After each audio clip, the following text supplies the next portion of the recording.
Wednesday, August. I think by hitting that button, that means that we are live on the internet. Greetings and salutations, kindred spirits. Thanks for visiting, for accepting my invitation to my magic party. Friday the 13th, not my favorite day, but I won't talk about that. I'm having a good day today. I've posted a new trick. I got some new magic this week. I posted a short form video of I'm working on. If you haven't seen that, go check out the Nothing Matrix. Just going to do a couple of minutes of loose rambling as we welcome the live streamers. Hey chat, how y'all doing? It's good to see you. Let me give you guys a little rundown of what's going to happen today. I'm going to do magic. I'm going to do all stage magic today. Normally I bring it up close. We do some sleight of hand and close-up magic. Not today. All long shot. This is my close-up if we need it, but I don't think I'm going to need it. Had to rearrange some furniture to get this situated. And also an interesting note, maybe TMI for you, but at the last minute, made a unscheduled change of material. I had one of Daryl's wonderful pieces scheduled, slotted in for my card trick. Then I remembered, literally today, that this week is, or the end of the week, is the Tarbell Challenge. I'm at the end of week 2 for the Tarbell Challenge. If you don't know what the Tarbell Challenge is, well, the Tarbell Course in Magic, Tarbell Course is an 8-volume set. It's an encyclopedic set of magic. And a band of guys, the Magic Guys, and if you don't know the Magic Guys, well, now you might know them. These are a couple friends of mine. We do a podcast with Jason Maher, street magician dude. Some of you probably know him. Josh Norbido, now become a good friend of mine. He's a wonderful guy, great magician. So we do weekly podcasts. We also do extracurricular events. Tonight we're doing a Zoom jam for the Patreon members. Maybe I'll warm up with this rope before I get into the trick. I'll just do some loose knots. Yeah, that's the Magic Guys, and we do a live podcast every Monday. If you like magic or like just goofballs in general, join us on the Magic Guys. This knot should look like it appears to disappear. So on the Magic Guys, we're doing the Tarbell Challenge. If you need the knot back, you can just shoot it right back on. Coming at you, right back on. So the Tarbell Challenge is this: 8 weeks of magic, each week taking one trick from each book and sharing it on social media. So we're about to do that. I see you guys asking questions in the chat. I'm going to do the magic, then I'm going to give you my attention, and we'll do some Q&A. I'll answer those questions after this.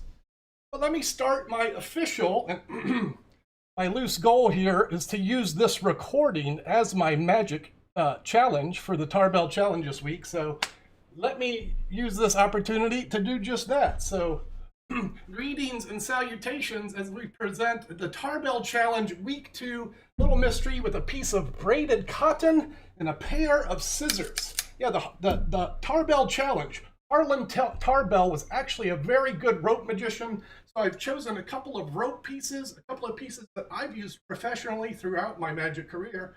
Here they are for your entertainment pleasure.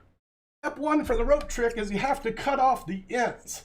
Yeah, you want to do, you cut off the ends. So technically you're doing a rope trick with a rope with no ends. We can fix that by taking the middle of the rope. You take the middle of the rope, you cut it, and then you get new ends. Oh, wait a minute.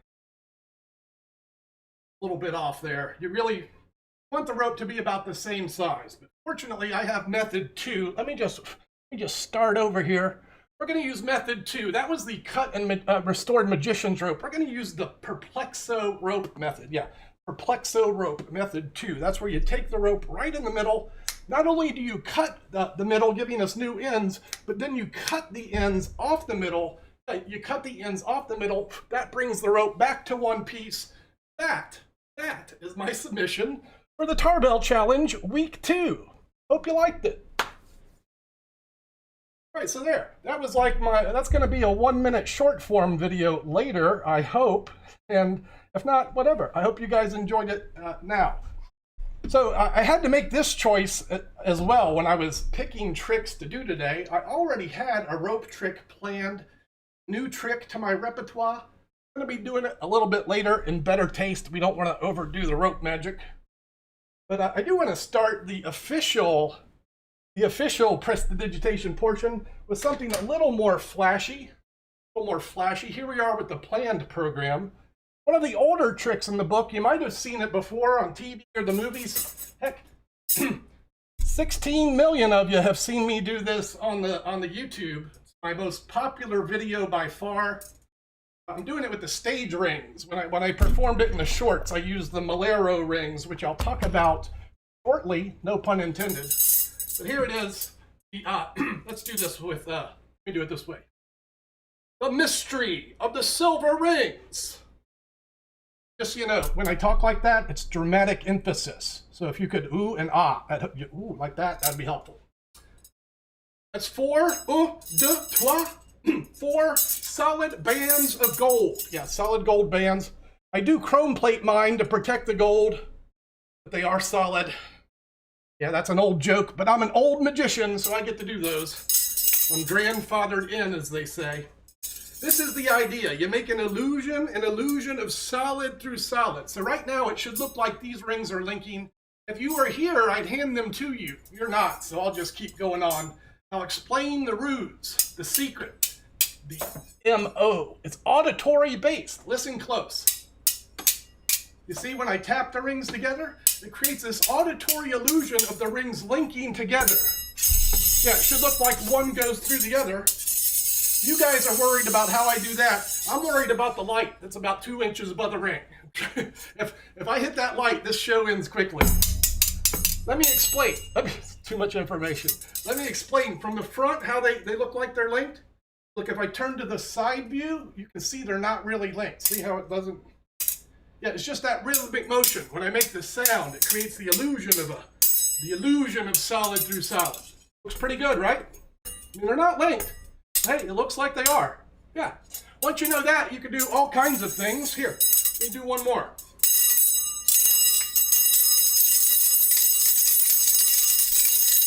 The neighbors love this trick. Hiya!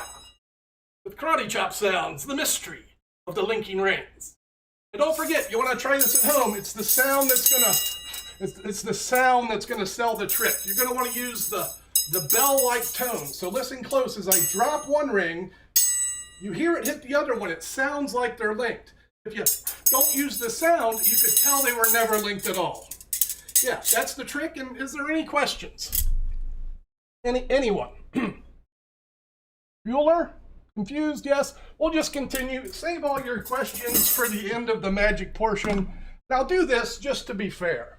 I'll do this because people do like to learn magic. If you don't know, let me tell you that sometimes I teach magic on YouTube.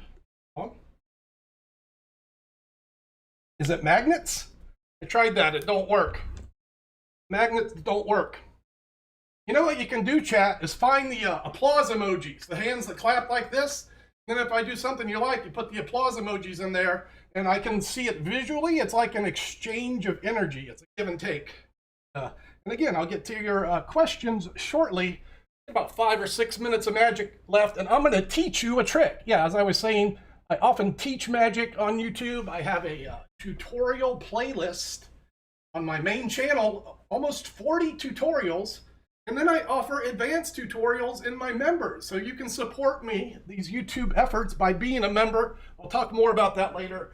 Let me teach you how to do a trick. I'm going to teach you a trick. This is the old 4-sided spot card. Kind of an optical illusion, but you can make it look like magic. 4-sided card. So on the front, there's 1 spot. On the back, there's 2. Now on the back of the 2 is a 3, and then on the back of the 3 is the 4. And that's how you get 4.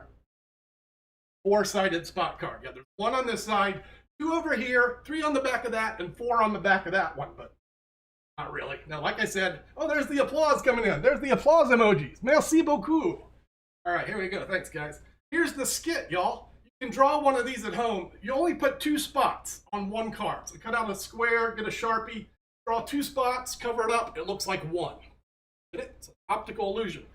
Back of the card, that looks like 2. But it's really 3 because I covered this spot. So this side actually has 2. You cover it up, it looks like 1. This side has 3. You cover it up, it looks like 2. And when you cover the blank spots in the card, your mind will fill in the gaps and make it look like 3 or make it look like 4. Now, sometimes people will ask you, they'll ask you to move your hand. They'll ask you that. If that happens, just use a little laser breath to make that 3rd spot or the 4th spot appear. That's 1, 2, yeah. But if you're going to make the 3rd spot and if you're going to make the 4th spot, it's a bit of advice. Be ready to make the 5th spot and the 6th spot because people are going to ask to see that. I've done this trick enough to know now this is what they expect. That's the mystery of the 4-sided spot card. Now you know a little more than you did when we started. You're welcome. Let me do a little bit of capitalism here. I wasn't going to do this, but I am going to do it. It's actually a 6-sided spot card. This is Martin Lewis's newest release, the 1 to 6 spot card. You might find information about this in the description below. Consider that like a commercial, and I'll talk more about that at the end of the prestidigitation. Looks like we got about 3 or 4 minutes left. This should give me just enough time to do the... Oh, and I forgot the applause. Our performer audience agreement. You clap, I bow. Thank you very much. Thank you very much. Glad you're enjoying it, y'all. Where are we at here? Okay, so this next piece is a trick that I've wanted to do really for about 37 years. About 37 years I wanted to do this. And I actually made one of these when I was a young man. I crafted my own dyed rope, but it never really looked good. And for some reason, I never pursued the trick. I learned some other rope material. It's a rope trick I'm talking about. Through the years, I learned other rope tricks, some of which came from this guy. Well, guess what? I got the trick. I'm going to share it with you now. I shared it last week on Shorts. It's quickly becoming a favorite of mine, as is that spot card you just saw. That spot card, let me tell you, if you're a professional, in particular, a professional stage magician, that thing is sweet. Of course it's sweet. It's Martin Lewis. He's a pro. He knows what's good. All right, so as I was saying, I'll tell you the history. Let me do the trick. This is a trick with 2 pieces of rope. Now, when I first learned this trick, I used to do it with just 2 white ropes, but that didn't work out too well, and see why in a minute. For now, we're going to use the blue one and the yellow one, or the bright yellow-green. I don't know what this is, but I know this. If you tie a knot in the rope, and this is all I used to work with, now it makes it easier to follow. You have a knot and a rope, have a twist, and a few magic words. Mecca lecca hi, mecca hiney ho. I have to say that or the trick don't work. Mecca lecca hi, mecca zombie ho. You know. Ah, check it out. The knots have moved on the rope. Who's laughing now? That's right, no knot on the yellow rope. 1 knot all the way over, and it's really on there. It's not glued, it's not clay. I've heard people say this is like sculpty, or I get all the weirdest responses. It's a sliding knot. That's the key. You can slide that knot. You can slide it right off the rope, and then you could also slide it right back on the rope. Not only that, a little bit of laser, that old laser breath, that'll make the rope solidify onto the blue. Yes, that's not an illusion. That is 1 solid piece of braided cotton. That, we do an applause cue, that is the amazing acrobatic knot. Thank you, Daryl. And I feel like I just channeled a little bit of Daryl Martinez there. Daryl Martinez and the acrobatic knot. The magic words are mecca lecca hi, mecca hiney ho, which, if you didn't know, that was Zombie from Pee-wee's Playhouse. Pee-wee's Playhouse, one of my all-time favorite shows. Paul Rubens, a wonderful talent. No, I forgot once again to thank you for your kind applause. Greatly appreciated. Merci beaucoup, mademoiselle et monsieur. All right, before we get into the chit chat, and we're just going to get right away from that, so if you have some questions, there we are. Thanks, guys. Get them ready. So I want to give a little loose. Leonard, you're exempt, but there will be a small check demerit on your card. Never mind. If you're a member of my channel, and I guess I can plug this up. If you're not a membership, let me tell you here's the skit I got a couple ways you can join. Where am I? Over here. For $1, you can just be a fan. That gives you access to my Sunday lives. That's a special teach-in. You also get some badges and emojis. The $5 level, you get advanced tutorials. You can learn more. I've done like 15 or 16 of them. Yesterday, I did the rings. So if you want to learn my ring routine, it's up there for you on the membership tutorials. And then at the Conjurer Plus level, that's $20. That gets you a live lesson if you so choose to. A little one-on-one time with yours truly, up to an hour, topics of your choice. And note, if you are interested in that but don't want to join, this is available as well at my website, conjure.com. And just go to conjure.com lessons, and we can jam for a very low price. Now, speaking of conjure.com, and let me do a little more advertising here. I just affiliated, I'm very excited about this. It's very exciting in my world. I affiliated with Vanishing Inc. Vanishing Inc., which is one of the largest magic distributors on the planet, if not retail. So this gives me access to a large inventory that I'm not able to offer at conjure.com. Conjure.com, that's my beginner stuff. But I'm starting to curate a pro shop full of Vanishing Inc. items. And the tricks you saw today are some of the things that are featured in that list. I did take the time to put some links in the description below. I don't want to make this all about sales, but I would like you guys to know if you're making a purchase from Vanishing Inc., it does influence my life if you can take the time to do that and help keep this stream alive. It's little pieces of the puzzle that are allowing me to do this instead of go work. By work, I mean go get a job. I could go back to street performing, but I'd rather focus on this at this point in my life. So let me reiterate that the Vanishing, the Acrobatic Knot is on the site, the 1 to 6 spot card, and I even give you some options for the rings, including the Melero Rings, which I said I'd talk about. These are great. If you're a magician and looking for a new prop to play with, and let me get this off of just a mini review on this trick. The Melero Rings, this guy has a new addition to the classic gaff that makes impossible things happen. If you've seen my viral clip, you've seen part of what can happen there. Someone's got my attention with Ed McGowan's name in the chat. Emilio says, Ed McGowan told me that you have the potential, and I'm very determined to wait for you to live stream to tell you. Thank you very much. Tell Ed I said hi. I just saw a picture of him on my feed today when I was in Orlando a few years ago working the Wizards Theater. Ed used to live in New Orleans, and we had some great sessions here with Rocker Bomber at the Knights of Slights. Used to meet every Monday, probably 10 or 15 years. I don't know how long. Eventually, in the not too far future, I'm going to corner John Rocker Bomber. We're going to do a little chat, and I'm going to share with you guys some of the amazing things that this guy shared with me through my life. Super huge influence. John Rocker Bomber, author of over like 40 or 50 books on magic. More than that, really. At what age did you decide you were going to be a magician?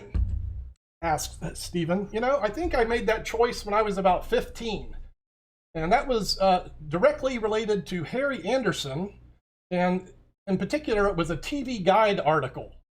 A TV Guide, a magazine for TV they put out back in the day when TV was a thing. And Harry Anderson mentioned that he was a street performer. Inspired me. You can take your magic onto the streets, do it for people, and they pay you. That sounded like a good idea to me. So I had that in my mind since the age of 15. Even ran away from home when I was 16 and tried it for a couple weeks. It didn't work. But after my first job as a magician, which was an atmosphere performer at an amusement park, right after that, I hit the road as a street performer, and I've loved doing it ever since.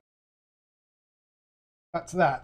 Here's what's coming soon, folks. In addition to The Rock, I'm making an origin story video. I wanted to do it this week, but I've had some issues, some familia. We have some family members that have COVID and things that have just weighed heavy on my brain, so I just haven't had the mental energy to do it. But putting together an origin story, and I'll give you guys a visual of how I came to be me.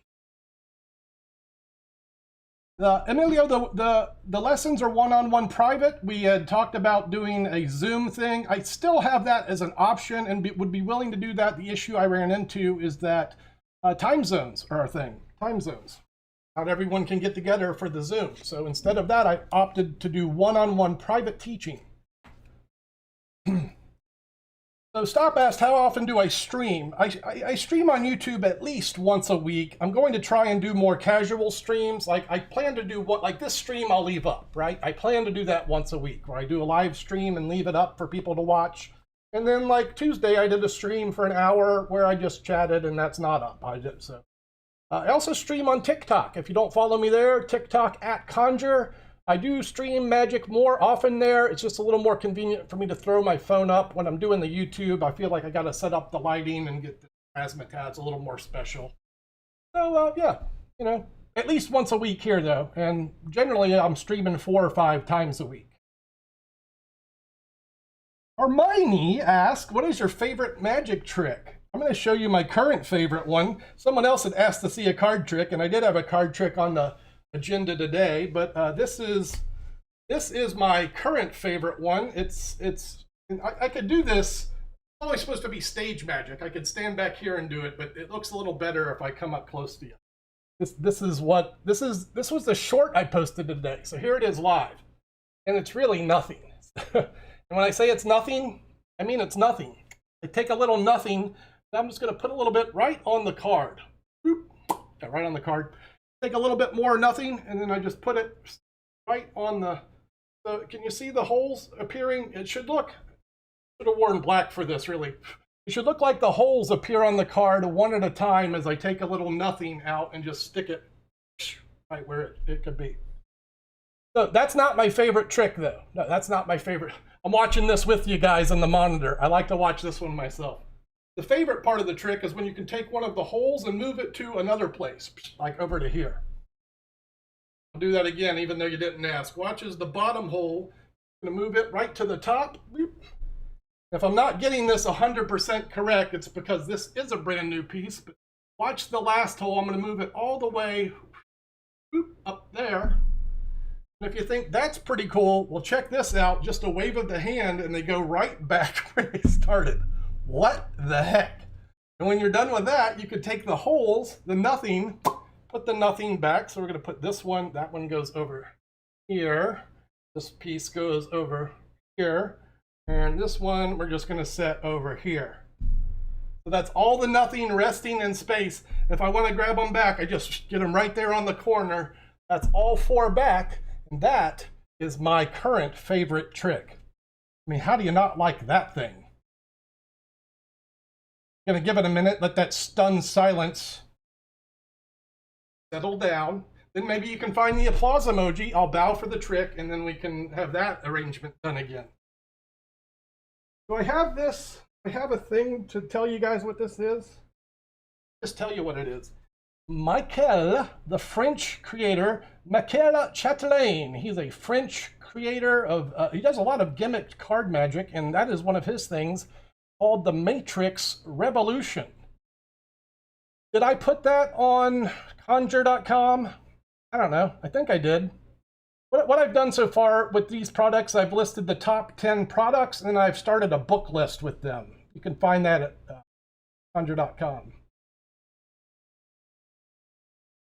Yeah, Emilio says, Ed's teaching you. Well, good. You're getting some lessons from a good guy, and thanks for tuning in to me.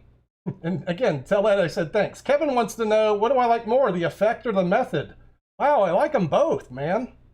I guess if there's anything not to like, it's maybe not the most practical trick for the real world. Like it's mainly just good for Black Mirror work. I don't know that I'd take this thing out to street perform. The $60 playing card, you know? The method is unbelievable. Unbelievable. Like I don't even know how it works, really, is the answer.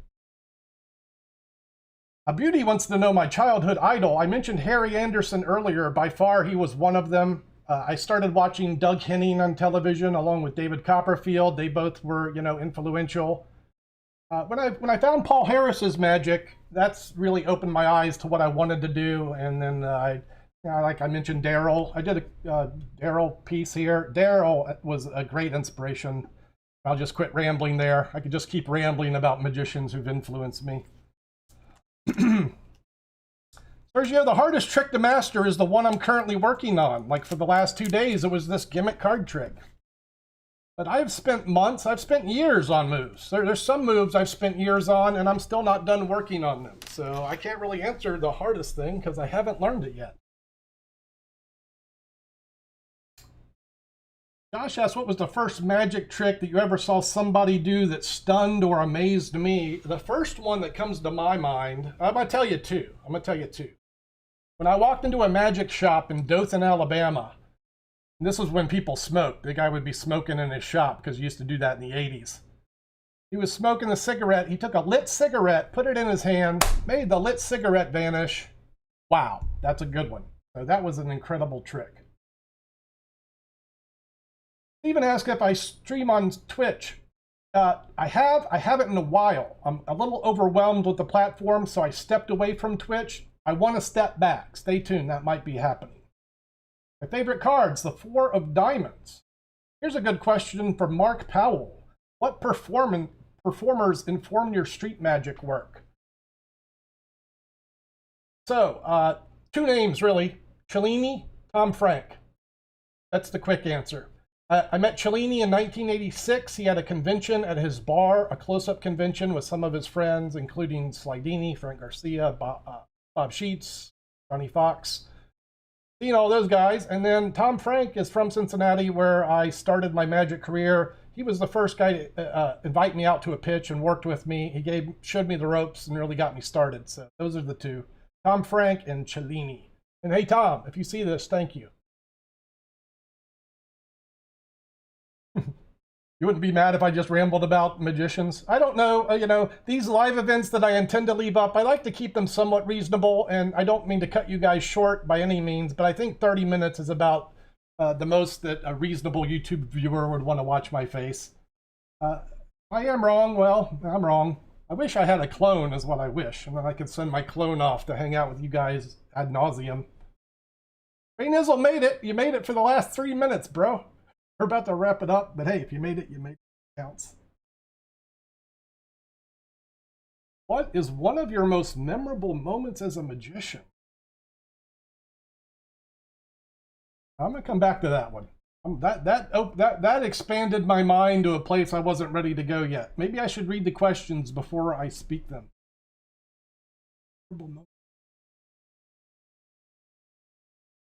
My favorite magician, top three, living, David Williamson, dead, Tommy Wonder. Let's just throw Ricky Jay in there for like an all-timer. David Williamson's my favorite living one. Well, Stefan, I'm here to hang with you guys. I'm not just here to showcase. I'd like to get to know everyone. I'd like you to get to know me a little more, you know. Emilio asks, I'm going to Magic Fest, and I'm not. I simply cannot afford it. So being a full-time YouTuber and a new one is not a monetarily rewarding experience. You got to struggle through the rough times to get to the good ones. And following a pandemic, a year and a half without a work as a magician, I just don't have the money to do anything. If I was a wealthy man, I'd be there. And when I'm a wealthy man, and hopefully that will be sooner than later, because I'm just going to keep plugging away at this until I am. When I am that, I will travel to all the conventions. I look forward to sharing that with you guys as well, doing on-the-road vlogs. You know, my goal here is to buy an RV. I'm going to buy a Tesla and tow it behind the RV. I'm going to travel this country and share it with you, doing all the magic, like street performing around the country. And then once we're done with that, I'm going to travel the world. So this is what you have to look forward to with me moving on, my long-term goals. So I mainly perform in New Orleans. Occasionally I do travel, but certainly Rosalina wants to know, why am I so scary? I'm answering you because you said please. Some would say it's my Robert Englund resemblance. Robert Englund played Freddy Krueger. The Freddy Krueger of magic, that's why. And plus I have a lifelong devotion to the magical arts. 40 years and counting, we're really going on like 45 years. Stephen wants to know how long I've been doing YouTube. I put my first YouTube video up in 2006. I've been making videos for the internet since the 90s. I tried to go full-time in 2017 and I failed miserably, and I can see why looking back on it. It was horrible. During the pandemic, I refocused my sights on the platform, and thanks to some love from TikTok and YouTube Shorts, I found something that I'm pretty good at, and now I'm trying to transition into doing these live streams and longer form content, and hoping to make this my existence as I move into my older years. You know, as mostly a street performer, this is not something I want to do forever. It's a great life and a great way to perform magic, but I don't want to be doing it when I'm 70. I'd rather have some, you know, air-conditioned places to work. It's been a half hour. I'm going to wind down, taking just 2 or 3 more questions. I'll just find some ones that pop up and answer them, and then I'm going to say goodbye to you. I do want to reiterate some of the things I mentioned before. If you'd like to support the platform a little more, for little as $1 a month, you get some member badges and emojis. And again, our Sunday live sessions. That's an intensive training session I do every Sunday for members. $5 a month at the Conjurer level gets you my advanced tutorials. And again, the Conjure Plus level gets you some one-on-one magic coaching if you want that. Matthew wants to know if I'm having another giveaway soon. I will do one this month. So I plan to do it by mid-August. Obviously, that's not happening. But Matthew, this is me telling you by the end of the month we'll have another giveaway. Shay asked, will I do a setup of magic trinkets? You know, I'm not the big gaff guy. I guess I could talk some about that. Maybe I'll consider like showcasing some gimmicks and things, but only recently have I started buying more magic to give myself a little more material for these platforms. I mainly do sleight of hand, so I don't have a lot of trinkets. Jackson, I notice you. How you doing, bro? I hope you have a good day. Look at Jake Grower coming through with the love again. Brother, thank you very much for that super chat, Jake. 20 bucks into the kitty. Greatly appreciate you, man. Thanks, brother. You know, Jake, you'd mentioned your internet's crap. If you want to set up a session and we just wing it, we can do that. I'm just saying this to you. Like, we don't need to have this conversation now. But drop me a line and we can just jam, you know.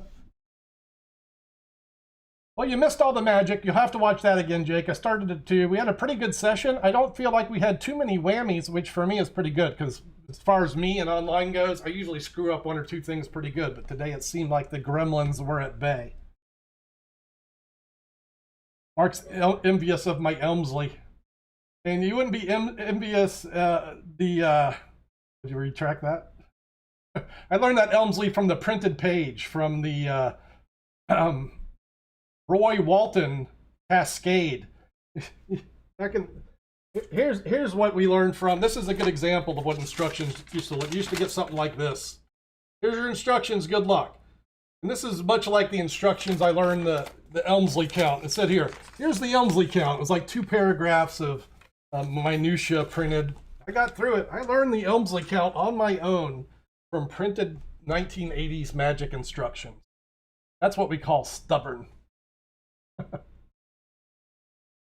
All right, y'all. I'm gonna let me sign off by encouraging you to be stubborn as well. As I share some magic that I do on this platform in the tutorial playlist and what I do, you see something, if it's a little bit hard, it's only going to be a little bit hard for a little bit. If you give it some practice, you know, give it some time. I like to practice when I'm not doing anything. Like maybe I'm watching a TV show or I'm playing a poker tournament online. I'll keep my props handy and at least I can get some muscle memory in. I do advocate some dress rehearsals. Your practice time should be, you know, dressed and ready to go, and even working through the mistakes if you make them. That's a great way to rehearse. That's how you know how to fix mistakes. You rehearse through them and then you can work it out. So I'm going to leave you all with that advice, and thank you once again for spending some time with me. Members, I'm going to be doing our Sunday session next Sunday at, let's say, 6 p.m. We did a morning time last week, so next week, or this Sunday at 6 p.m. Central. I'll have a post up for that this weekend. I wish I could stay and hang with you guys all day long, but you know, part of this process is me doing other things. As mentioned at the beginning of this stream, I have a Tarbell challenge video to record. All right, good. I was just checking if I could record for TikTok. I got to edit it from this. I have been recording this stream, thank goodness. Almost had a ring. Oh. John, you're quite welcome. Thank you for the kind words. All right, guys, look, I'm wrapping it up. I thank you once again. You want to see more of me? Well, just turn on the notifications. I'm going to be doing more random lives on the platform. I'll be doing some next week for sure, like I did Tuesday afternoon for an hour. And if you just turn on the notifications, I'll pop up in them, and I'll see you then. Drop a subscribe if you haven't, and it's going to be ciao for now. Thanks, guys, and bye.